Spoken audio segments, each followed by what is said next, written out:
Hello, guys. I'm Seduce Moshe, your host for the day. Welcome to Senator Reboot. আজকে আমাদের সাথে আছে চলচ্চিত্র জগতের অন্যতম একজন মানুষ মতিন রহমান স্যার। কেমন আছেন স্যার? আমি ভালো আছি, কিন্তু আমি অন্যতম নই। We're really honored to have you with us, আজকে sir. Thank you for your kind compliments. আপনার কাছ থেকে জানতে পেরেছি যে আপনি আমাদের ওয়ান অফ দি অ্যাডভাইজার এবং খুব ইম্পর্টেন্ট একজন মানুষ আমাদের ডিএমএফএফ এর। সাজ্জাদ স্যারের সাথেও আপনি খুব ভালো একটি বন্ধুত্ব আপনাদের। জি। তো এই যে এত বছর স্যার ডিএমএফএফ এর সাথে জুরি বোর্ডে থাকা এবং কাজ কাজ করা দেখা সবকিছু মিলিয়ে স্যার অভিজ্ঞতাটা কেমন ছিল? এটা আমার যে অভিজ্ঞতাটা ছিল, মানে ফেস্টিভ্যাল মোডে বা ফেস্টিভ্যাল নানা রকমের যে সমস্ত ইভেন্টস গুলির সাথে যারা ওয়ার্কার ছিল তারা খুব বেশি সিরিয়াস, খুবই বেশি পারফেকশনিস্ট এবং এত টাইম ম্যানেজমেন্ট বোঝে, যেটা আমি বলি যে সিনেমায় সবচেয়ে বড় একটা জিনিস সেটা হলো টাইম। টাইমটা হলো সবচেয়ে বড় বিষয়। এই টাইম ম্যানেজমেন্ট তারা খুব ভালো, অর্থাৎ তাদের যে পরিকল্পনাগুলো ছিল, প্ল্যানিং গুলো ছিল, তার প্রপার টাইমে এবং প্রপার ভাবে শেষ করার যে একটা ইচ্ছা থাকে, অথবা আমি যদি বলবো যে এনার্জেটিক ফোর্স থাকে, ওইটা কিন্তু করে নিতে হবে। একজন ফিল্ম মেকারের এইটাই হওয়া উচিত, আর গণমাধ্যম কোনো এইটাই হওয়া উচিত। আর আপনি যে নিউজটা আপনি 12টায় ব্রডকাস্ট করবেন, সেটা যদি 12টার পরে আপনি ডেলিভারি দেন, সেটা তো হবে না। এটাই it is one kind of positive sign. বাংলাদেশে আর তো কোনো ইউনিভার্সিটিতে করে না, শুধু পড়ায় আর কি, মানে শুধু পড়ায় আর কি। কিন্তু একজন স্টুডেন্টকে যদি মিডিয়া কর্মী স্টুডেন্টদেরকে যদি আপনি যদি practical oriented class, practical oriented ওয়ার্কের মধ্যে যদি আপনি তাদেরকে ট্রেন আপ না করেন, এনভায়রনমেন্ট যদি না শেখেন, তাহলে তো তারা আগাতে পারবে না। পুস্তকে তো সবকিছুই লেখা আছে, রিডিং। সেটা তো যে কোনো বাইরের একটা স্টুডেন্ট পড়লে বা যে মানে সেলফ এডুকেটেড হতে চায়, সে পড়েই কিন্তু সে সব বুঝতেছে। কিন্তু এই যে একটা এনভায়রনমেন্ট ক্রিয়েট করা হচ্ছে, এটার সাথে যে একটা প্র্যাকটিক্যাল কিছু নলেজ তাদের হচ্ছে, স্ট্রাগল হচ্ছে আর কি, এটা খুবই মানে এখন খুবই আর্জেন্টলি নেসেসারি। স্যার এখন যেটা দেখা যাচ্ছে যে মোস্ট অফ দ্য ইউনিভার্সিটিতে জি। they're doing a lot of practical works, but এই যে ফিল্মের জায়গাটুকু বা মিডিয়ার যে জায়গাটা আমরা আসলে বলে থাকি, খুব কমই প্র্যাকটিক্যাল কাজগুলো হচ্ছে। জি। সেখানে আপনার মতন একজন মানুষ আমাদের ডিএমএফএফ এর একদম শুরু থেকে আপনি আপনার মানে এই যে you entrusted us hmm. With your work and এই যে আপনি আমাদের জন্য করেছেন, আমাদের সাথে ছিলেন, এটি কিন্তু স্যার আমাদের জন্য অনেক বড় একটা পাওয়া। এবং জানি ইন ফিউচার যে ভবিষ্যৎ যারা চলচ্চিত্র নির্মাণকারীরা বা ইয়াং জেনারেশন বা জেন জি যাদেরকে বলা হয়, ওরা যখন সামনে আগাবে, আমার মনে হয় স্যার আপনি যে কথাটা বললেন, এই যে প্র্যাকটিক্যাল ওয়ার্ক গুলো, it's will help them, it's actually gonna motivate them. না, আরেকটা থিং আছে যে তারা শুধু এই সমস্ত প্র্যাকটিক্যাল ওরিয়েন্টেড ক্লাস গুলো করছে না বা প্র্যাকটিস করছে না, তারা কিন্তু ভালো লিখছে। আপনাদের বিভিন্ন ম্যাগাজিন যেগুলো বের হয়, আমি যে লেখাগুলো পড়েছি, সেই সময় লেখাগুলোর সঙ্গে আমার সম্পর্কিত ছিল আর কি। তারা লিখছে সিনেমা মেকিং বা মিডিয়া নিয়ে আপনার নিউজ করা বা একটা সিনেমাকে অ্যানালাইসিস করা, ক্রিটিসিজম করা, এটা one kind of film. Ritwik babu এটা বলেছে যে আমরা শুধু নির্মাণ করলে তো হবে না, তুমি লিটারেচার, সিনেমার লিটারেচারকে তৈরি করতে হবে। আর মানুষকে মানে অডিয়েন্সকে যদি লিটারেরি তুমি তুমি যদি তৈরি করতে না পারো, তাহলে তো তোমার সিনেমার তো ইনার ভ্যালুস গুলো তার বুঝতে পারবে, তারা জাস্ট সিনেমা দেখবে আর কি।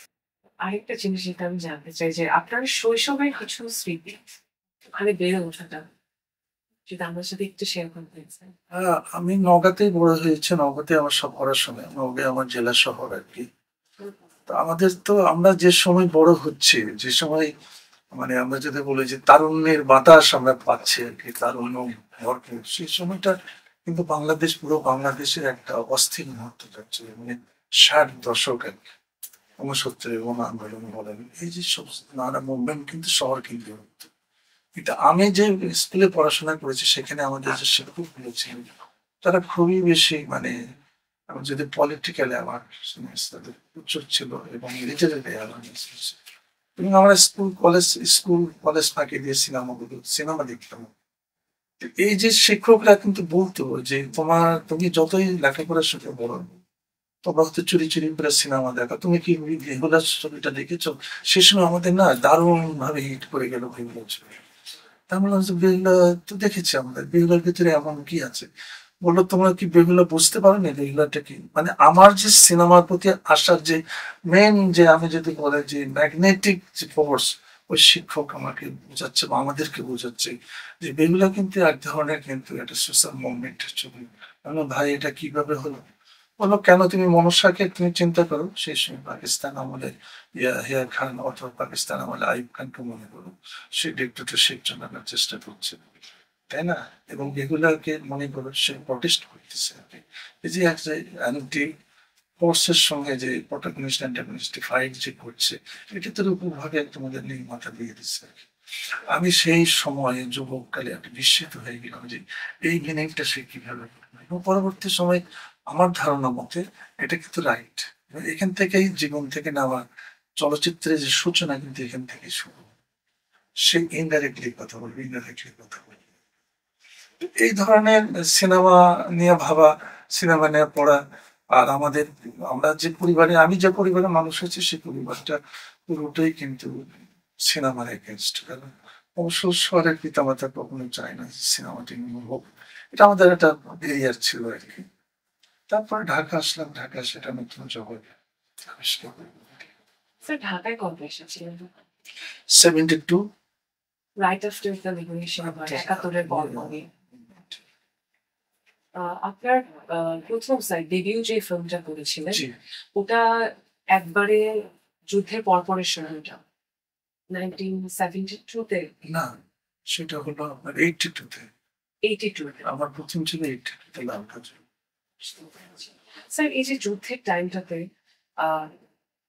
তখন আমাদের দেশটা মানে একটা ডিফারেন্ট একটা সিচুয়েশনে ছিল, এনভায়রনমেন্ট, পরিবেশ, মানুষের মানসিক অবস্থা, সামাজিক অবস্থা সবকিছু একটা এখনকার সময়ের সাথে যদি স্যার কম্পেয়ার করি, তখন একটা অন্য একটা বাংলাদেশ ছিল। তো ওই টাইমটাতে স্যার আপনি এই যে ঢাকায় আসেন 72-তে, তখন স্যার ফিল্ম নিয়ে কি আপনার কোনো চিন্তা ছিল মাথায় যে কিছু করবেন এটা নিয়ে? আসলে তো আমি ভাই সাংবাদিক হতে চেয়েছিলাম অবশ্য শহর থেকে। পিতামাতা কখনোই চাইনি যে তুমি ঢাকা যাও, ঢাকা যে সমস্ত সাবজেক্ট পড়ো। তুমি রাজশাহী বিশ্ববিদ্যালয়ে যাবে, একটা নর্মাল সাবজেক্ট পড়ে একটা গ্রাম কলেজ স্কুলে শিক্ষকতা করবে। এর চেয়ে কিন্তু সেই সময় পিতামাতাদের সাথে মানে কোনো দিকেই তারা ডাইভার্সিটিতে যেতে পারে না। কিন্তু আমি ঢাকা চলে আসলাম। মানে এটা আসার পিছনের কারণ হলো, একটু কারণ তো অবশ্যই আছে, সেটা হলো আমার বড় মামা। উনি কিন্তু একজন ফিল্ম ডিরেক্টর, বিখ্যাত ফিল্ম ডিরেক্টর আজিজুর রহমান। তো আজিজুর রহমান সেই সময় কিন্তু সে মফস্বল শহর থেকে ঢাকায় এসে কিন্তু ফিল্ম ডিরেক্টর হয়ে গেছে আর কি। হ্যাঁ, তো এই উনি যখন গ্রামে যেতেন, এই গল্পটা আমি একবার বলা হয়ে গেছে সংক্ষেপে বলি, প্রচুর লোক তার পিছনে, প্রচুর মানুষ তাকে, তার কথা শুনতে চায়, তার জানতে চায়। মানে একটা কৌতূহল, একটা মানুষ শহরে কাজ করে, সিনেমায় কাজ করে, এত মানুষের উৎসাহ কেন হয়েছে? তার মানে জনপ্রিয়তা নিশ্চয় আছে, অথবা আহ, হাজার মানুষ থেকে আলাদা করার জন্য এই পেশাটা বোধ হয় একটা ভালো কিছু। সেই নেশায় কিন্তু ঢাকা শহরে আসে। ঢাকা শহরে এসে যেটা দেখলাম যে উনি আমাকে খুব একটা সাপোর্ট করছে না। কারণ হলো কি, মানে আমরা তো মিডল ক্লাস ফ্যামিলির ছেলে মেয়ে। আর সিনেমা বলেন, টেলিভিশন বলেন, এগুলো জায়গায় ইস্টাবলিশড হওয়া খুব কঠিন। এত স্ট্রাগল যে আপনার ফ্যামিলি থাকে না, আপনার ফাদার মাদারের সঙ্গে রিলেশন থাকে না, কোনো রকম ফাইন্যান্সিয়াল সাপোর্ট থাকে না। মানে খুবই কঠিন, যে আপনারা যে ফাইটিং করছেন যখন কাজে যাবেন তখন কঠিন, জটিল অবস্থাতে। তখন সেই সময় উনি গার্জেন হিসাবে যেটা ভেবেছিল যে তুমি একটা এডুকেশন নাও, নিয়ে এটা তুমি ফাদার মাদারের কথা চিন্তা করবে। কিন্তু সেই সময় আমি একটু নিজেকে আর একটু সাহসী করে ওই আলমগীর কৌশল ইনস্টিটিউটে আমি ভর্তি হয়েছি। তখন আমরা সবই যারা ভর্তি হয়েছি সবই কিন্তু মফস্বলের ছেলে। এই ঢাকা শহরে তখন কোনো আধুনিক ছেলেকে পাওয়া যায়নি যে সিনেমা নিয়ে পড়বে। সিনেমা নিয়ে পড়ার বিষয়টা আসছে আরো অনেক পরে আর কি। আমাদের এই জাগরণ আসছে, আমরা মফস্বল, আমরা না বুঝেই ভর্তি হয়ে গেছি।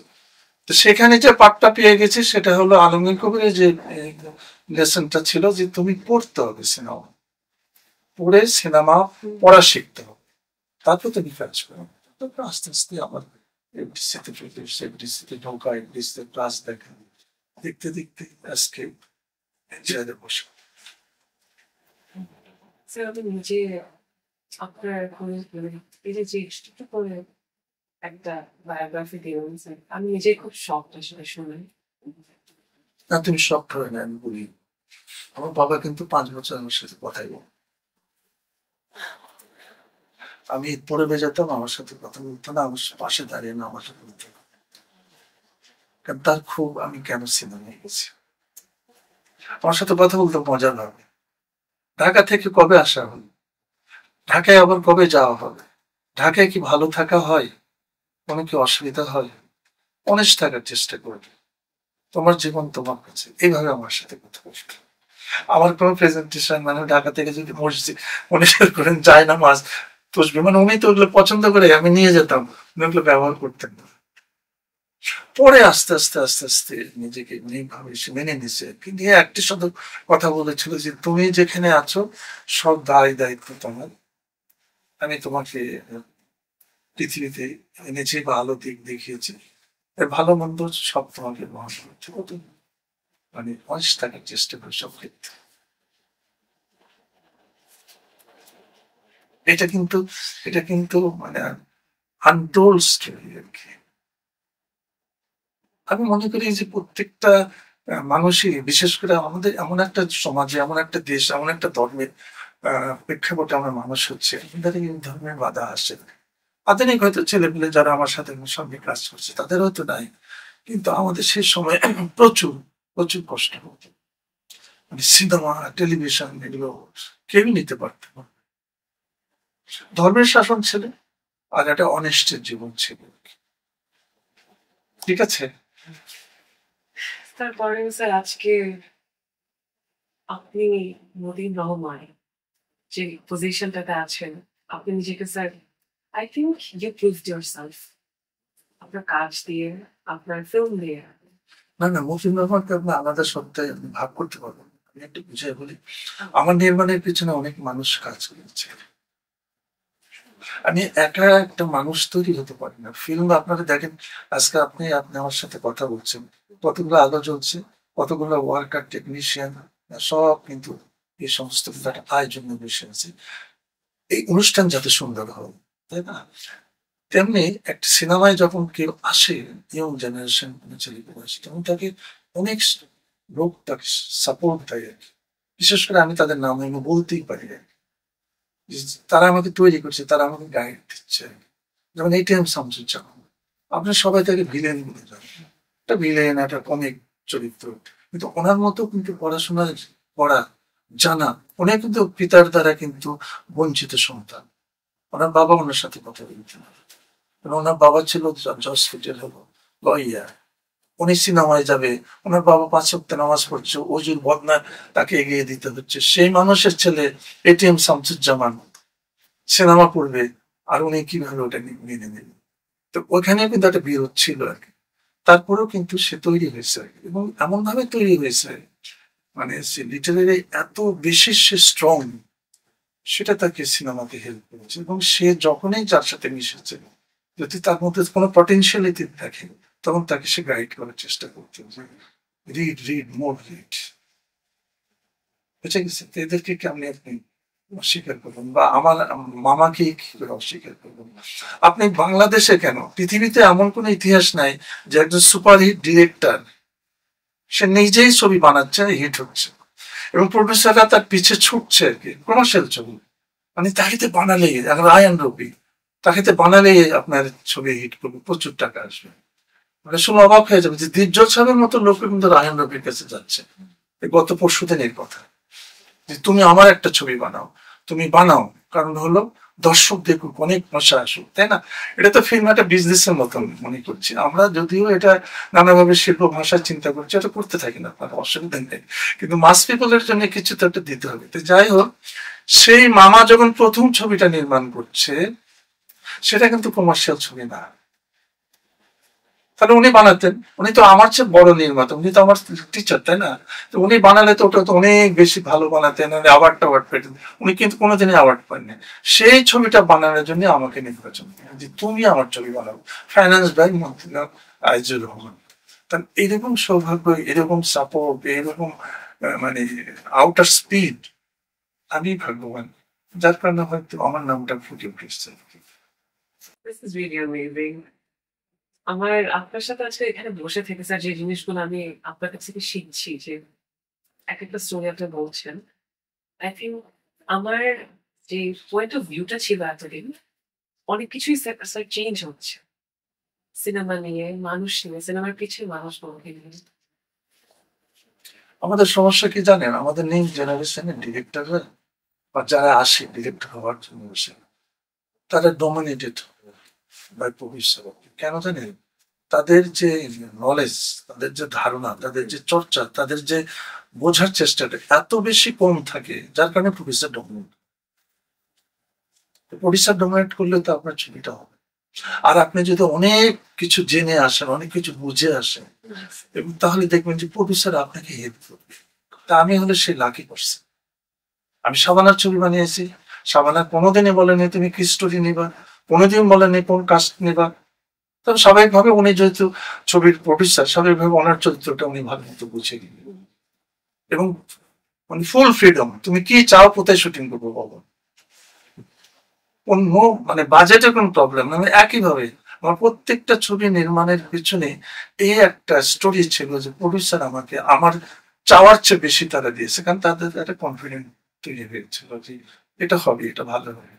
আপনি যে বিয়ের ফুলের কথা বলছেন, এই বিয়ের ফুলের আমার বাজেট ক্রস করে বহু উপরে চলে গেছিলাম, তারপর প্রডিউসার কোনোদিনই কথা বলেনি, আমি জানি যে এটা একটা ভালো জিনিস হবে। তো এই কনফিডেন্স তো আনা মানে কি করে প্রডিউসারদের কাছে কনফিডেন্স ক্রিয়েট করবেন আপনি as a new film maker, এটা আপনার জানা উচিত, জরুরি ভাবে এটার উপর একটা কাজ করা উচিত। কিভাবে? তার মানে আপনার স্টোরি, এত বেশি স্টোরি বুঝতে হবে, নিজের স্ক্রিপ্ট রাইটিং বুঝতে হবে, নিজের ফিল্ম ল্যাঙ্গুয়েজ বুঝতে হবে। সব যখন বুঝবেন তখন স্বাভাবিকভাবে আপনার প্রতি একটি প্রডিউসার মানে কি করবো, একটা বিশ্বাস রাখবে, যে না এটা ভালো। আপনি একটা যুবক, আপনার ছোট ভাইয়ের কথা বলেন, ও যদি মোটর ড্রাইভ না শিখে, সুজুকি ড্রাইভিং না শিখে, বাবা মা কিন্তু কিনে দেবে না। যেদিন দেখবি যে খুব সুন্দর ড্রাইভ করতে পারছে, সেদিন হয়তো কিনে দেবে। তো এটা তো ওয়ান কাইন্ডস অফ ড্রাইভিং, তাই না? শিখতে হবে, তারপর হ্যাঁ, মানে কনফিডেন্স আনতে হবে। নাহলে ইনভেস্ট কেন করবো, আমার ফাদার মাদার কেন আপনার ইনভেস্ট করবো? স্যার আই থিঙ্ক যারা আমাদের এই জেনারেশনের, আপনি যে কথাটা বললেন স্যার, এবং যারা ভিডিওটা দেখবে, আপনার কথাগুলো শুনবে, প্রত্যেকের এখান থেকে, এটা স্যার আমার ব্যক্তিগত মতামত আমি আপনাকে বলছি যে একটু একটু নোটস নিয়ে জিনিসগুলো তাদের মাথায় রাখা উচিত স্যার। হ্যাঁ, রাখবে, নিশ্চয়ই রাখবে, বা আমার চেয়ে যারা আরো ভালো কথা বলবে সেগুলো থেকেও তাদের কিছু লেসন নিতে হবে। সবাই তো এক্সপার্ট না। স্যার মানে সত্যি একটি কথা বলি যে অনেক ইন্ডাস্ট্রিতে অনেক মানুষকে দেখেছি, অনেকের সাথে কথা হয়েছে, and most of the people sir খুব ফ্যাব্রিকেট করে, বা হয়তো সবকিছু আমাদেরকে বলে না, বা সবকিছু আমাদেরকে মানে দেখতে দেয় না। কিন্তু আপনি আমাদেরকে এই যে একদম আমাদের চোখের সামনে আমাদের কিছু সমস্যাতে তুলে আমাদেরকে দেখিয়ে দিন, এই জিনিসটা স্যার আমাদের জন্য কিন্তু এখানে আমার যারা সহকর্মীরা আছে, যারা ফিল্ম মেকিং, আচ্ছা, আমি কি আজীবন আমি আরো আরো 40 বছর বাঁচবো আর 50টা ছবি বানাবো? তো এই ইন্ডাস্ট্রি তো এগিয়ে নিতে হবে, তাই না? কারো কাছে তো পৌঁছে দিতে হবে। তো খারাপ সেটা তো আপনারা। তা আমাদের এক্সপিরিয়েন্স বা আমাদের একটা কথাতে যদি আপনি অনুপ্রাণিত হন, আপনি যদি বোঝেন যে হ্যাঁ এই জিনিসটা রাইট, তাহলে তো আপনি ইন্ডাস্ট্রি, এই সিনেমা শব্দটাকে কিন্তু বাঁচিয়ে রাখতে পারবেন। নাহলে তো সিনেমা শব্দ বাঁচবে না। দেখেন আমজাদ ভাই মারা গেলেন প্রায় আজকে 2.5 বছর চলছে আর কি। তো মৃত্যুর ঠিক 30-35 দিন আগে আমরা এক জায়গায় আড্ডা দিচ্ছিলাম আর কি। আড্ডা কিন্তু একটা বড় জিনিস। আপনাদের ভিতরে যদি আড্ডা না থাকে, তাহলে কিন্তু আপনার মানে ইমোশনাল এক্সচেঞ্জ হবে না আর কি, মানে আপনার থট এক্সচেঞ্জ হবে না। আমাদের আড্ডা দিয়েই জীবন আর কি। আমজাদ হোসেন সাহেব একটা কথা বলছিল যে আহ, ওনারা third generation. First generation Abdul Jabbar Khan, second generation Kazi Zahiran, আর আমজাদ হোসেন সেকেন্ড এবং থার্ডের মাঝামাঝি আর কি, কারণ উনিও জহিরানের সঙ্গে প্রচুর কাজ করেছেন। তো বললো তুই তুই তুই হলো ফোর্থ জেনারেশন। সিনেমাকে যদি বাঁচাতে হয়, তাহলে তোমাদের অনেক কাজ আছে, তোমাদের এক্সপিরিয়েন্স শেয়ারিং কাজ আছে, তোমাদের ইয়ং জেনারেশনকে ট্রেন আপ তৈরি করে দেওয়ার কাজ আছে, তাদেরকে বোঝানোর কাজ আছে। তুমি যদি না বোঝাও, তাহলে তোমার যে ফাইটিংস গুলো তারা বুঝলো না, এবং তোমার যে স্পিড তারা তো নিতে পারলো না। তুমি যতটুকু পারো তাদেরকে বুঝিয়ে দাও, না হলে ইন্ডাস্ট্রি আগাবে না, সিনেমাও আগাবে না। ইন্ডাস্ট্রি ছাড়া তো সিনেমা আগাতে পারে না। আপনি 5টা 10টা ছবি একটা আনঅফিসিয়াল এটা অনেক কিছু ভালো করতে পারে, কিন্তু এই সিনেমা ইন্ডাস্ট্রি যদি না টিকে তাহলে সিনেমা কালচারকে টিকানো যাবে না। আজকে দেখেন, আমি আপনাকে বলি যে এখন যে ছবিটা বাজারে চলছে, এটা বাংলাদেশে কোন পার্সপেক্টিভ থেকে কোন কালচারকে রিপ্রেজেন্ট করছে, করছে না, কিন্তু সবাই আমরা সিনেমা দেখছি, এটাই তো আনন্দের ব্যাপার। চারিদিকে সিনেমা নিয়ে কথা হচ্ছে, এটাই তো আনন্দের ব্যাপার। তার মানে সিনেমা এগিয়ে যাচ্ছে। তো এই তো আপনারা যে জেনারেশন আছেন, আপনাদের তো অনেক দায়িত্ব। আমাদের স্ট্রাগল গুলো যদি আপনারা না জানেন তাহলে আপনাদের সাহস পাবেন না। স্যার, আপনার শুরুর দিকে আগে বলেছেন যে পারিবারিক যে কিছু ইস্যুস গুলো ওগুলো আপনার ফেস করতে হয়েছে, তারপরেও আপনার একটা শব্দ বা আপনার যে মোটিভটা ছিল, আপনি এগিয়ে গিয়েছেন। স্যার, এই যে যখন প্রথম যে অ্যাচিভমেন্টটা মুভি রিলেটেড, ওটার পর স্যার আপনার কেমন হচ্ছিল? আমি কি বলবো? 1982 সালে আমার আমি আমি হয়তো আরো ধরে আমার লাগে যে একসাথে আমার দুটো ছবি বানানো হয়েছে একই সাথে। সেটা হলো লাল কাজল, আর সেকেন্ড হলো একটা মুক্তিযুদ্ধের ছবি ছিল চিৎকার। ওটা হলো আপনার জগন্নাথ বিশ্ববিদ্যালয় বাংলা শিক্ষকের একটা জীবনী উপরে গল্প ছিল। তো এই দুই ছবি রিলিজের পরে মানে আমি এখন ওই যে বলে না, বাংলায় একটা প্রবাদ আছে, ঘর কানা ঘাটকা। এটা তো নিশ্চয়ই আপনারা জানেন যে তুমি কোন কুলের যাত্রী, মানে কোন পথের যাত্রী আর কি। তো ছবিতে একটু ভিন্ন চিন্তার কিছু বিষয়গুলো ছিল, দুটো ছবির মধ্যে এক্সপেরিমেন্ট ছিল, নানা রকম ল্যাঙ্গুয়েজের এক্সপেরিমেন্ট, স্টোরি টেলিং এর এক্সপেরিমেন্ট। যেহেতু প্রথম ছবি, কি শিখলাম এটা বোঝানোর একটা চেষ্টা, বা দুইজন প্রযোজকে খুব একটা ফ্রিডম দেওয়া ছিল যে তুমি যা ভালোবাসো সেটাই করো, আমাদের বিজনেস দেখতে হবে না। তো এইটা হওয়ার পরে যেটা হলো, খুব চারিদিকে অনেক প্রশংসা, এটা সেটা অনেক অনেক ভালো বানাচ্ছেন, উনি বাংলাদেশকে একদম বিশাল জায়গায় নিয়ে যাবে, মহাশূন্য উড়াই দিবে, এরকম একটা ভাবের মধ্যে পড়ি। পড়ার পরে একটা ড্রপ, থাক, আর কোনো প্রডিউসার আসতে চায় না। ঠিক আছে, এই বিশাল একটা গ্যাপ, প্রায় 3 বছরের। এই 3 বছরের গ্যাপ আমাকে কি শিখালো? আপনি প্রডিউসারের কাছে যাচ্ছেন, আরে আপনি তো অনেক ভালো ছবি বানিয়েছেন, দারুণ ভালো ছবি বানিয়েছেন, 8 ফিল্ম 8 ফিল্ম 8 ফিল্ম, মানে আমাদেরকে ব্যঙ্গ করে বলতো নাকি উৎসাহ দিয়ে বলতো তা আমি জানি না, হয়তো বা দুটার মিশ্রণে কিছু একটা ছিল আর কি। আরে আপনি তো অনেক কিছু, কিন্তু সে কিন্তু ছবি বানাচ্ছে, আপনার কিন্তু কখনো অপমান করছে না। একজন নির্মাতা যদি রেগুলারই তার ছবি নির্মাণের মধ্যে না থাকে, তাহলে তো সে তো এগোতে পারছে না আর কি। এই 3-4 বছরের শূন্যতা আমাকে অনেক ভাবে মানে মানে কষ্ট দেয়নি, বুঝতে চেষ্টা করেছি যে আসলে আমি কোন পথে যাব। তখন আমি একটা জিনিস, সেটা আপনার মনে করবেন, এখন কিন্তু কোনো নিউজ পেপার নাই, আপনার কোনো নিউজ পেপার কিন্তু কোনো একটা মিডিয়া ছেলেকে, মিডিয়া কর্মীকে কিন্তু সাপোর্ট করে না। তো বাংলাদেশে আমাদের সময় আমরা আরো লাকি ছিলাম যে চিত্রালী, পূর্বাণী, সিনেমা, এই সমস্ত জলসা, যে সমস্ত নিউজ ম্যাগাজিন গুলো ছিল সিনেমা রিলেটেড, যতগুলো যারা সাংবাদিক যারা ছিল, আচার্য, সাদাত স্যার, তারপরে অভিনয় কুমার দাস, তারপরে হলো আপনার পারভেজ ভাই, এরা কিন্তু ট্যালেন্ট খুঁজতো আর কি, যে এই ছেলে কোন ছবিতে কাজ করছে, কিরকম কাজ করছে, এদেরকে তারা সবসময় নার্সিং করতো, নানা রকম হলিউড ফিল্মের কথা বলতো, এই তুমি কালকে একটা ওই ছবির একটা রিভিউ লিখে নিয়ে আসো। তার মানে লিটারেচারই তাদেরকে তৈরি করতে হয়।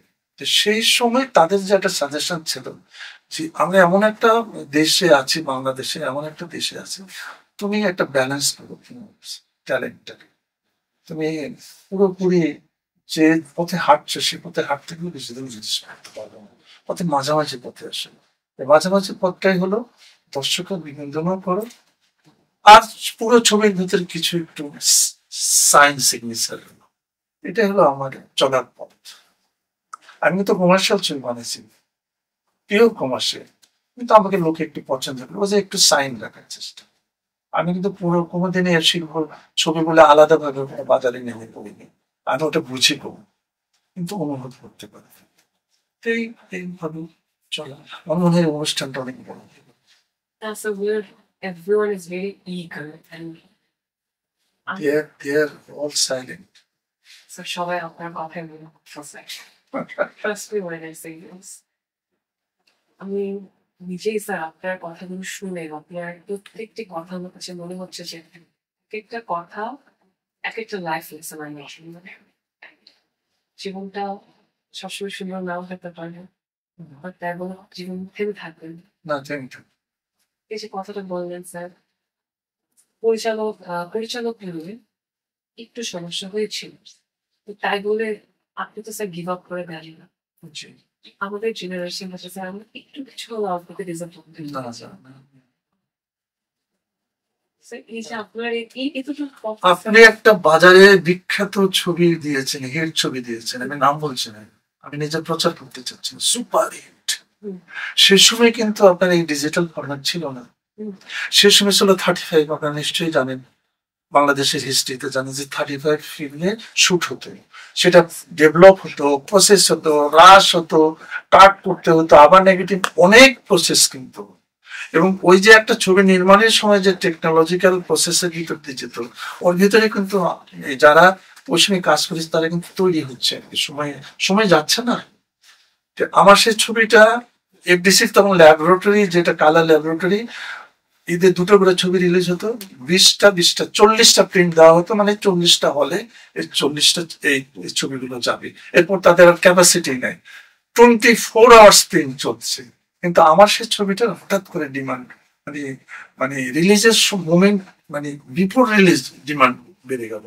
তা আমার তো আরো প্রিন্ট লাগবে, কোথায় আমি করতে পারবো? তখন একটা পাবলিক স্টুডিও ছিল, প্রাইভেট স্টুডিও ছিল সেই সেই টঙ্গিতে। 20টা প্রিন্ট এফডিসি থেকে নিয়েছি, সিনেমা হলে পাঠাচ্ছি, বলাকা টলাকা যাচ্ছে, আরো 20টা লাগবে, তাহলে ওই তো স্টুডিও তো হবে না। সেই আমি চলে গেলাম টঙ্গিতে, পুরো নেগেটিভ নিয়ে আর কি। দিন রাত ওখানে প্রিন্ট হচ্ছে, ওখান থেকে গাড়িতে পাঠাচ্ছি, এই কুমিল্লা যাচ্ছে, যশোর যাচ্ছে, রংপুর যাচ্ছে ছবি আর কি। এই যে একটা মানে লড়াই চলতেছে আর কি, এই লড়াইয়ের ভিতর কিন্তু ছবি হিট হয়ে গেল, ছবি সুপার হিট হয়ে গেল। নতুন ছবি তৈরি হবে, হ্যাঁ, গল্প লেখা হচ্ছে, স্ক্রিপ্ট হচ্ছে, আহমেদ ইমতিয়াজ সুর করছে, মানে অনেক কিছু চলছে আর কি, কমপ্লিট স্ক্রিপ্ট। চট করে বড় স্যার বললো যে এই ছবিটা আমি আপনাকে তো বানাবো না। আপনার এতটা মানসিক মানে প্রস্তুতি, এতটা ইনভলভমেন্ট, তাই না? আপনি স্ক্রিপ্টটা আমাকে দিয়ে দেন, আমি একটা নতুন চিন্তা করি। সে সময় আপনি কি করবেন? আপনি কি সুইসাইড করবেন? না, যে বলে না, ওয়ান ক্লোজ আমি একদম সহাস্যে, আমার কোথায় কষ্ট হচ্ছে কাউকে বুঝতে না দিয়ে সযত্নে আমার স্ক্রিপ্টটা আমি নিয়ে যে প্রফেসরকে দিয়ে দিলাম। ছবিটা আমারই অ্যাসিস্ট্যান্ট বানিয়েছেন। আমি কিন্তু কখনোই কাউকে বুঝতে দিইনি যে আমি কোথায় কষ্টটা পেলাম আর কি। তারপরে মনে করেন যে আমি হাঁটছি, পথে হাঁটছি, রাস্তায় হাঁটছি, স্টুডিওতে যাচ্ছি, সবাই বলে তুমি এই কাজটা কেন পারো?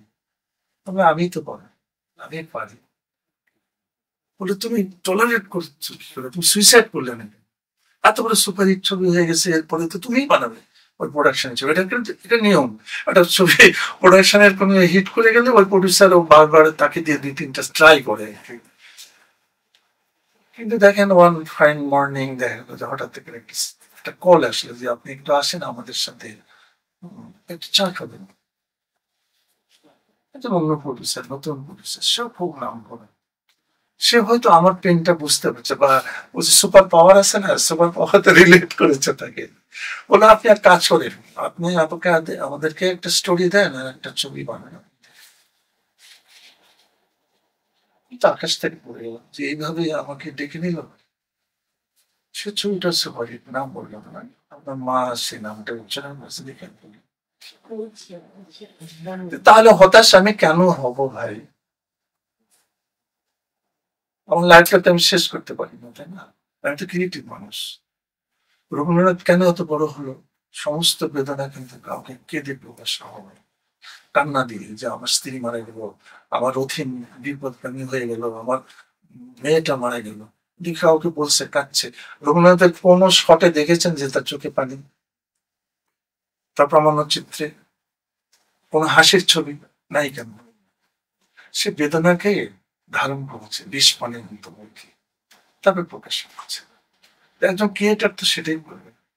কেন আমাদের লাইফে রবীন্দ্রনাথ একটা ফিলোসফি মানে হয়ে আমাদের জীবনে আসবে? আপনি দেখবেন যে বিনয়ের বিনয় চট্টোপাধ্যায়ের একটা বই আছে আর কি, আত্মঘাতী রবীন্দ্র, মানে নিজেকে নিজে সে মানে মেরে মারছে আর কি বেদনায়। তারপরে হয়েছে। আমি তার মতন হতে চাচ্ছি না। আমি জাস্ট একটা উদাহরণ দিচ্ছি, আমরা কেন হতাশ হবো? হতাশ হওয়ার সময় মিডিয়া স্টুডেন্টদের সবাইকে আমার খেপে গেল, পাশে যারা আছে শুনছে, একদমই না স্যার, সবাই খুবই ভাবছে যে এটা চিন্তাটা বের হওয়া বড় বড় কথা বলে স্যার এই যে লাইফ স্টাইলটা তো সাইজ করে স্যার একদমই না sir. once we're like done with the show, আমি এতটুকু বলতে পারবো স্যার, আমি সব এখানে যারা আছে আমরা সবাই মুগ্ধ হয়ে স্যার, আমার পুরো কনসেন্ট্রেশনটা স্যার আপনার প্রত্যেকটা কথা। আমার মনে হচ্ছে যে আমি অনেক প্রশ্ন আছে, সারা রাত লাগবে। স্যার প্রশ্নগুলো থাকুন না, আমরা প্রশ্নের মধ্যে চলে বলতে থাকুন স্যার। আমার কাছে মনে হচ্ছে স্যার আমি আমার কোয়েশ্চেন গুলো একদিকে রেখে আমি আপনার কাছ থেকে একটু জানি স্যার। জীবনের স্যার আসলে এই যে স্ক্রিপ্ট, সবকিছু স্ক্রিপ্টের ভেতরে তো হয়নি, অনেক কিছুই আছে স্যার যেটা হয়তো আমার স্ক্রিপ্টে ছিল না, কিন্তু আপনি আমাকে ইনফরমেশনটা দিয়েছেন না ইম্প্রোভাইজেশন। Exactly sir. হয়তো আমার কোয়েশ্চেনে যে অ্যান্সারটুকু আমি পেতাম, আপনার ইম্প্রোভাইজেশনের কারণে আমি আরো অনেক কিছু জানতে পেরেছি। এটা স্যার অনেক বড় একটা পাওয়া আমাদের জন্য। আমার অভিজ্ঞতা যেটা বলে আর কি, যে নির্মাতারা যদি নিজে স্ক্রিপ্ট করতে না শিখে সে যেন সিনেমা নির্মাণ না আসে। আমি নির্মাতা হিসেবে নির্মাতাদের জন্য কথা বলছি আর কি, স্ক্রিপ্টটাকে নিজে রিড করতে হবে, নিজে রাইট বা নিজে জানতে হবে যে হাউ টু রাইট স্ক্রিপ্ট। আর স্টোরিটা তো সে বলবে, তাই না? আপনি কাউকে দিয়ে লিখে নেন, আপনার আইডিয়া দেন, কাউকে দিয়ে লিখে জীবন থেকে নেওয়া। জয়রান কিন্তু এটা গল্পটা কিন্তু ক্যালকাটা থেকে চিন্তা করেছেন, মুক্তিযুদ্ধের সময় চিন্তা করেছেন। সুচন্দার যে স্টেটমেন্ট, তার ওয়াইফ স্টেটমেন্ট, ওনার সঙ্গে আমার তো আন্তরিক মানে কথার বিনিময় হয়ে বলছে যে এটা কলকাতা থাকতে সে চিন্তা করেছে একটা ছবি বানাতে হবে। সে কথা মানে বলতে চায়। তখন আমজাদ ভাইকে বলে ডেকে বলছে যে আমজাদ ভাই কিন্তু স্টোরি লিখতে হয়, বিশেষ করে অনেক স্টোরি রাইট, যে তুমি আমাকে একটা গল্প দাও, আমি একটা গল্প দুই বোনের গল্প নিয়ে আসছে। বললাম বাবা আমি তো পলিটিক্যালি কিছু বলতে চাই। বললো যে পলিটিক্যাল তো আপনি সরাসরি বলতে পারবেন না, এভাবেই আমরা স্টাডি তৈরি করি, এটা করবো। সেই জন্য দখলটা থাকতে হবে স্ক্রিপ্ট রাইটিং। স্যার 1972 সালে স্যার ও যে একটা কাজ করেছিলেন স্যার যুদ্ধের পর, সেটা হচ্ছে এটা নিয়ে আমার খুব আগ্রহ স্যার। আমি আসলে এটা নিয়ে অনেকবার চিন্তা করছিলাম যে আপনি একজন অতিথি চলচ্চিত্রে অভিনয় করছিলেন। আমি আমার তো সেটা প্রথম অ্যাসিস্ট করার জন্য জি স্যার। ডিসিতে কেমন প্রবেশ করেছে, শুটিং দেখছি, আলো দেখছি, রাজ্জাক সাহেব মেকআপ দিচ্ছে, সাবানার মতন একটা বিউটি কুইন আমার সামনে বলছে, আমি দূর থেকে সবাই দেখছি। একদিন শুটিং এ একটা হুজুর লাগবে ওদের বিয়ে পড়ানোর জন্য, তা আমি জাস্ট একটা বালকের মতন দাঁড়িয়ে আছি। রাজ্জাক, শাবানা সে সময় সুপারস্টার, এর সাথে আলমগীর আছে, তাদের তো শিডিউল চলে যাচ্ছে এরকম ভাবে, বারবার ফোন দিচ্ছেন আমাকে 10টার মধ্যে 10টার মধ্যে 10টার মধ্যে আসতে হবে। কিন্তু একটা টেনশন, কাউকে পাওয়া যায় না। আমার মনে আছে বেশ মেকআপ করে দাঁড়িয়ে আছে, ওদের মেকআপ দেখছি, মানে আমি থার্ড অ্যাসিস্ট্যান্ট। আমার কাজই হলো শিল্পীদের জুতো এগিয়ে দাও, তাদের ছাতা ধরো, অথবা তাদের খাবার সময় সেই পাশে থাকো। এছাড়া তো আমার কিছু কাজ জানা নাই, তাই না? এবং সাইলেন্স থাকতে হবে। তখন রাজ্জাক ভাই বা রাজ্জাক সাহেব শেষ সময় কাউকে যখন পাচ্ছে না, শুটিং যখন হচ্ছেই না, হুজুর আসার কথা, হুজুর আসতেছে না, আমাকে চট করে টান দিয়ে বেকাকে চেয়ারে বসিয়ে দিয়ে সুমিন নামে একটা মেকআপ ম্যান ছিল, বলো অনেক দাড়ি টাড়ি লাগাও তো, এই যে আমাদের ভাগনা, মানে যেহেতু আইজুররহমান সাহেবের আমি ভাগনা, এই দাড়িকে লাগাও, এটা চুল টুলিয়ে করে ড্রেস পরে আমাদের দিয়ে দেবো। আমাকে সে জোর করে যেভাবে মানে কুরবানির গরু টেনে নিয়ে যায়, নিয়ে যা বসাই দিচ্ছে, তুমি বসো। আমি তো কাঁদছি, আমি তো জীবনে তো সিনেমা শুটিং কেবল দেখছি আর কি। তো আমাকে যা বলছে প্রমাণ করছে, আমি ওই ওভাবে ছবির ভিতরে দাঁড়িয়ে গেলাম।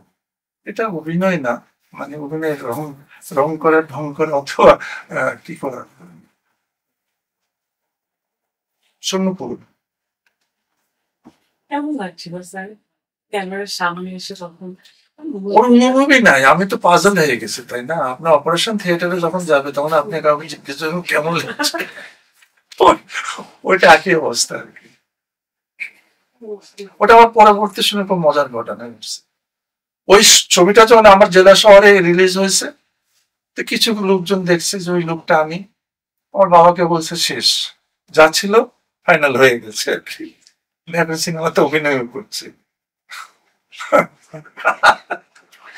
বাবা এখন মসজিদে দাঁড়িয়ে কখনো কখনো মিলাদ টিলাদ পড়ায়, তো একটা হাদিস কোরআন বলতো, সেদিন থেকে সে প্রতিজ্ঞা করলো যে আমি আর কোনো দিন হাদিসের কথা বলবো না, আমি জাস্ট নামাজ দিতে পারবো, অনুমতি করবো। তারপরে উনি কোনো বেদারি অনুমতি করেন অল্প তো থাকেই। ভালোই লাগছে স্যার কথাগুলো শুনে। এই যে আমরা জানতাম যে আপনি ছোট্ট একটা ডেবিউ করেছেন, বাট এই যে এই ডেবিউটা যে এত মজার, এটা হয়তো আপনি না বললে আমরা হয়তো এটা কখনো জানতে পারতাম না, যে একজন হুজুরের ক্যারেক্টারটা।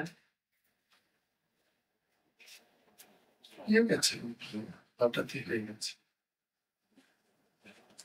স্যার আপনার বেশ কিছু মুভিতে আপনার মানে সামাজিক যে সমস্যাগুলো স্যার। সমাজের সমস্যা না, আপনি বললেন নারীর সমস্যা, আমি সামাজিক সমস্যা নিয়ে বলবো। আমার ম্যাক্সিমাম ছবিতে নারী কেন্দ্রিক, মানে এই এই যে নারী, এই নারীর প্রতি আমার চিন্তনীয় একটা দুর্বলতা। কারণ আমি আমার মাকে দেখেছি, কখনো বাবার সামনে যেতেন না, বাবাকে আড়াল থেকে আপনি করে ডাকতেন, আপনি কি এখন নাস্তায় করবেন, তার মানে মানে শাসিত ছিল, হয়তো কোথাও একটা দূরত্ব ছিল। মানে এই এই যে নারী সম্প্রদায় বলেন না, সম্প্রদায় বলছি, চাল দিয়েছি বা একটা জানরা বলছি বা তাদেরকে একটা শ্রেণীকরণ বলছি, এদের দুঃখ কষ্ট অনেক বেশি। আর মজার বিষয়, এই দুঃখ কষ্ট দেখতে পুরুষরা পছন্দ করে, দুঃখ দিতেও ভালোবাসে, দুঃখ দেখতেও পছন্দ করে। অর্থাৎ যত পারো তাদের কাঁদাও, তাদেরকে কষ্ট দাও, ছবি হিট। এটা ছিল আমার ফর্মুলা আর কি। যার কারণে ম্যাক্সিমাম চলচ্চিত্রে দেখবেন যে আমার নারী প্রধান কেন্দ্রে চরিত্র, নারী নারী নারী নারী।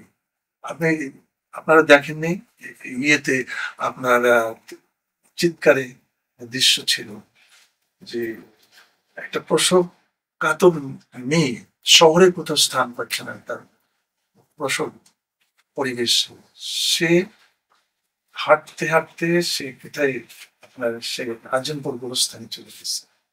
তো ওটাও তো নারীর একটা জানে না, যার কারণে লাল কাজল বলেন, বিয়ের ফুল বলেন, নারীর মন বলেন, নারী ছাড়া আমার কাছে কোনো আকর্ষণীয় কিছু নেই। নারী মানে নারীর সৌন্দর্য নয়, নারী নারীর অবয়ব না, নারী সেই হুমায়ুন আজাদের নারী, নানা মাত্রিকা নারী, এদের দুঃখ বেদনা একদম প্রকৃতির নদী, শুষ্ক মাঠ, মঙ্গার মাঠ, এর ভিতরে যেখানে আমি গল্পগুলো দেখি আমার কিছু বানাতে বসে পারি, তাই হয়তো বেশি চলে আসতে। আর নারী তো সমাজের একটা অংশ না, সর্ব সমাজের কিছু তো অত্যাচার অনাচার, বহু বিবাহ, নানা তালাক প্রথা, এগুলো তো আসবেই আর কি। বা প্রেম দিয়ে প্রেম থেকে বিচ্ছিন্ন হয়ে যাওয়া, বা এক নারীকে তিনজন পুরুষ ভালোবাসা, ও তো নারীর সমস্যা। তো আপনারা নিশ্চয় নারীর মন ছবিটা দেখেছেন, ওখানে একটা দৃশ্য আছে যে আহ, কবরস্থানে নায়িকা ডেকে নিয়ে গেছে দুই নায়ককে আর কি, শাকিলকে মিলিয়ে আজকে, যে তোমরা আমাকে চাও, আমাকে নাও, আমি আমি দুইজনকে মনে করে ভালোবাসি, তো কে নিবে তোমরা ডিসাইড করবে। তোমরা তো দুই পুরুষ আমাকে চাচ্ছ, আমি একজন কার কাছে যাবো? এই বিখ্যাত ড্রামা সিন সারা রাত ধরে শুট করেছিলাম, সার্কি চক্রবর্তীর কিছু কথা বলেছিল। এই যে দেখো এখানে কত কত খবর আছে, কত মানুষ আছে, কত মানুষের স্বপ্নে বিলীন হয়ে গেল। তো সবার সবার আকাঙ্ক্ষা পূরণ হয়ে কিন্তু তারা পৃথিবী থেকে যায়নি। এমন একটা জায়গায় আমি দাঁড়িয়েছি, তোমাদের প্রশ্ন উত্তর তোমরা খুঁজে, যেমন ড্রামা ছিল এইভাবে। এখন কেমন লাগে স্যার যখন শিক্ষকতার জীবনটা? দেখেন, শিক্ষকতা শিক্ষকতা একটা আলাদা প্রফেশন, এটা অবশ্যই। আর আমি যখন ছবি নির্মাণ করতাম সেখানেও কিন্তু আমার ইউনিটের লোকজন থাকতো, তারা কিন্তু আস্তে আস্তে তৈরি হতো। এই যে আপন একজন আপনার তৈরি হচ্ছে একই হবে। তা আমি যখন দেখলাম যে যেহেতু বাংলাদেশে এটা একটা সিনেমা নির্মাণের একটা স্টাডি সেন্টার তৈরি হচ্ছে, একটা সুযোগ চলে আসছে, তো এখানে যদি আমরা একটু মেথডিক্যালি ছেলেদেরকে বোঝাতে পারি যে সিনেমা শুধু লাইট ক্যামেরা অ্যাকশন মাঠঘাটে শুটিং করে শেখা যায় না, এটা যে পড়াশোনার একটা ব্যাপার আছে, এই একটা মোহ থেকে আমি মানে সিনেমা পড়াতে চাই আর কি। পড়াতে যাওয়ার পড়ি আমার নতুন করে পড়তে হয়। আমি তো শিক্ষকতা করতে গেছিলাম, ছাত্র নাই, কেউ পড়তে আসেনি, মাত্র দুইজন ভর্তি আসছে স্ট্যানফোর্ডে, মাত্র দুইজন ছাত্র সিনেমা পড়তে হবে। আমি ওই সময় আমি তিনটা ছবি একসাথে বানাচ্ছি। তা আমি, সামাদ ভাই আছেন, এম এস সামাদ, বিখ্যাত ক্যামেরাম্যান, বললো যে তোকে ক্লাস নিতে হবে। আমরা তো এই যে 7 নম্বরে রুশ কালচারাল সেন্টারে সিনেমা পড়াইতাম, দুই একটা সাবজেক্ট। তারপর বললো আপনার তো কোনো ছাত্র নেই? বললো আছে আছে, অনেক আছে। দেখলাম দুইজন ছাত্র। তো আমি নিজে একটা ফর্ম কিনে নিয়ে এসে বললাম যে ভাই, আপনার ছাত্র কিন্তু তিনজন হলো, কি ব্যাপার? বললো, এই যে ফর্ম, আমি কালকে ভর্তি হয়ে যাচ্ছি। তো ভর্তি হয়ে গেলাম, ছাত্র হয়ে গেলাম। ছাত্র হওয়ার পরে সবাই ভাবে তখন নিউজ পেপার গুলো আমাদের পিছনে ছুটতো, কারণ আমি একদম ডিরেক্টর, উনি এখন ছাত্র হলেন, এই নিউজ দিলেন। তো অনেক বেশ কিছু বন্ধু বান্ধব এসে ভর্তি হলো। তো এটা একটা নতুন একটা জার্নি আমাদের শুরু হয়ে গেল পড়াশোনা। তো আমি যেটা দেখছি, পার্থক্যকরণ করে দেখছি যে আমাদের ছেলেপেলেরা যারা নতুন করে শিখছে, তারা কিন্তু খুবই উৎসাহী, তারা কিন্তু খুবই মনোযোগী আর কি। তো আগামী দিনের সিনেমা যেটা আমরা এখন দেখছি বা আগামী দিনে দেখবো যেটা, সেটা আমাদের চেয়ে ভালো ছবি নির্মাণ, সে জায়গায় আমার স্বপ্ন সব। কারণ আমি যদি নির্মাণ করতাম তাহলে আমার অ্যাসিস্ট্যান্ট ডিরেক্টর হতো, এখন তো নির্মাণ করছে না, কিন্তু আমার স্টুডেন্ট তো প্রচুর সম্ভাবনা, প্রচুর সম্ভাবনা, তারা আমাদের চেয়ে অনেক বেশি বলে সংরক্ষণ করছে। ওই ছবিটা দেখছেন স্যার, ওই ছবিতে ইয়ে হয়েছে। তার মানে কোশ্চেন অ্যান্সারের ভিতর থেকে আমি যেটা বুঝতে পারছি যে আমাদের সিনেমা, বাংলাদেশের সিনেমা অনেক উচ্চতায় চলে, আমরা যা পারিনি। শুরুটা স্যার আপনারাই করে দিয়ে হয়েছিল আমাদের জন্য, মনে রাখাটা মানে আমাদের। আমাদের আরো আরো আরো হয়তো অন্যরা, জব্বার ভাই বা কাজী জহির, তারা আমরা যদি সেই সময় মুখোমুখি কমার্শিয়াল ছবিও যদি না বানাতাম, বাংলাদেশের সিনেমা শব্দটা আসতে আরো 20 বছর লাগতো। 56 না, এটা 67, 68, 70 সালে আসতো। সাহস করে তো নেমে গেছে, তাই না? তাহলে তারা যাই বানায়, তাদের ফিল্ম ল্যাঙ্গুয়েজ নিয়ে আমাদের কথা বলার কোনো সুযোগ নেই, যে তারা কিছুই করেনি, কি বানিয়েছে, কি নোংরা বানিয়েছে, বানিয়েছে, এগুলো কথা কেন বলেন আপনি? সেই সময় ভাষা কোথায় শিখছে তারা? তারা নাটকের লোক, তারা নাটক করতো, নাটকের জিনিসটা তারা সেলুলেটে ধরে আপনার দেখিয়ে দিচ্ছে পর্দার মধ্যে, যে এই দেখো এই শব্দটা চ্যালেঞ্জ যদি না নিত, তাহলে সেই পাকিস্তান, পূর্ব পাকিস্তান, পশ্চিম পাকিস্তান তো চায়নি যে এই দেশে ছবি তৈরি। তাহলে ওরা আমাদের ফাদার, বাবারা ভুল করলেও কলম্বাস ভুল করলেও আবিষ্কার করে গেছে। ভুল থেকেই স্যার সবচেয়ে সুন্দর জিনিসটি আবিষ্কার তাই না? হয়ে গেছে। নামটা তো বলে দিচ্ছে সিনেমা। আমার মনে হয় কথা শেষ, কথা বলছে। স্যার আমরা অলমোস্ট শেষের দিকে। তো স্যার একটা জিনিস সেটা হচ্ছে স্যার যারা তরুণ নির্মাতারা আছে বা যারা ইন ফিউচার এই ফিল্ম মেকিং এ যাদের ইন্টারেস্ট এবং চাচ্ছে এই সেক্টরটাতে কাজ করতে, ওদের জন্য কি স্যার আপনার ছোট্ট কোনো মোটিভেশন বা কিছু একটা? দেখেন, তারা এই যে ক্যামেরা লাইট এখানে ব্যবহার করেছে না, তারা কিন্তু সবাই পরিচালকীয় অবস্থা দিচ্ছে, তাদের মনের ভিতরে ফিলিংস। কোনোভাবে দেখা গেল 20 মিনিট 22 মিনিট একটা ছবি বানিয়ে তারা কোথাও একটা ফেস্টিভ্যালে দিয়ে সেটার একটা আউটপুট নিয়ে তারা ভেবে নেয় যে সিনেমা হয়ে গেছে, বিখ্যাত সিনেমা হয়ে গেছে। রেইনবো ফিল্ম সোসাইটির ফিল্ম ফেস্টিভ্যালে একটা ছবি দেখাইছে, শিল্পকলা একটা দেখেছে, একটা সার্টিফিকেট পকেটের মধ্যে নিয়ে নিছি। তারা নিজেদেরকে একদমই মাটি থেকে শূন্য আকাশে উড়ে বেড়ায়। এই যারা করে তারা এই যে আলো নিভে গেলে যে কক্ষটা অন্ধকার হয়ে যাবে না, তাদের ফিউচার লাইফটা অন্ধকার। ম্যাক্সিমাম ছেলেগুলি এটা অনেক কিছু অনেক কিছু তা নয়।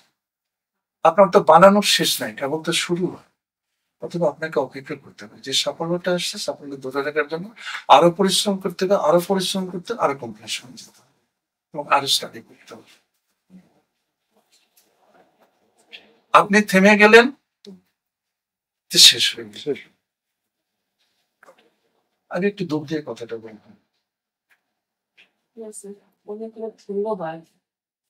আপনার সবাই আমাকে যে দেখছে না, আমাকে দেখছে কিন্তু সবাই পরে বলবে যে এটা কি বললো, এটা তো ঠিক বলিনি, আমরা তো অনেক কিছু জানি।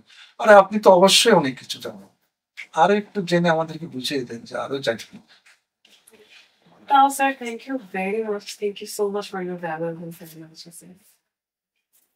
Many thanks to you. Thanks to you, sir, for making me comfortable and I'm very glad to all the English members who create a new life, new question for me. Thank you you're most welcome, sir. for all of. Sir, Bye. fish for chicken. Okay. তোমরা এখন প্রশ্ন করো। Cut.